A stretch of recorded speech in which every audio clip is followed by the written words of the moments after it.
Hello, and in this one, we're installing Flatpak on Ubuntu. It's a really quick process, so I won't take too much of your time. Just make sure to subscribe and leave a like on the video if you do find it helpful. So let's go with sudo apt install Flatpak. So we just install this. And if this looks a bit different to you, that's because I'm using something called Nala to kind of have a better output. So if you want to configure that, make sure to check out this video right here. And that should give you a better understanding of how this works. Also, I'm using the fish shell, so if you want to configure fish, make sure to check out this video right here as well. And another thing we have to install is sudo apt install gnome-software-plugin-flatpak. And if you install this, so after 20.0 Ubuntu version, the gnome distributes software as the snap package.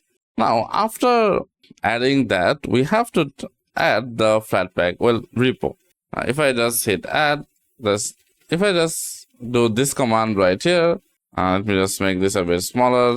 Oh my god. Okay, so this is the command that we need. This will just add the repository of Flatpak to our system. So it will say that applications installed by Flatpak may not appear on a desktop until the session is restarted. So we basically need to restart our session. And this can be done really easily by just logging out, but let's do a quick reboot and it should get rebooted and we should be able to install Flatpak packages. Now we can install Flatpak packages multiple ways, so I'll show you both ways how you can install it. So we log in and now in here, there should be something called software. So if you go to software and then in here, it should have the Flatpak option.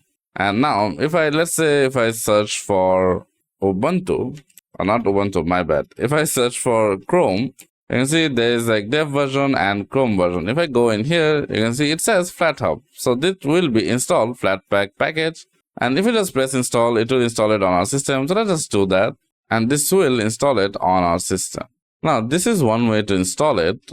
But I think I would say the better way is to use the terminal, because this might sometimes bug out and not work, and to be honest, it doesn't really give a lot of information about what it's actually doing and if it's even installing or not, but that does work. The other way is from the terminal. We can simply just type in Flatpak, search. We can just search for it first, Chrome, and you can see there you go, Google Chrome, and we just need the application ID. And we can simply do Flatpak install com.google. You can just copy and paste it as well. .chrome. Yeah, this will do the same thing this is trying to do and failing at it. So that's what I'm saying, that this is kind of better for doing these things, because yeah, I think that was installing it, but it did install a few things. But I think it was just, there is no output of what it's actually doing, but what is here, it tells us, well, this is what is downloading right now.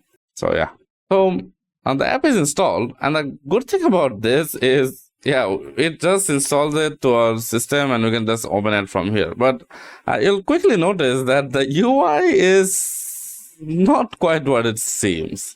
Now we won't sign in, but yeah, I'll just make this in dark mode because I don't want to burn you guys' retinas. So up here, I'll just say use classic because GTK or Qt, none of those will work. So yeah.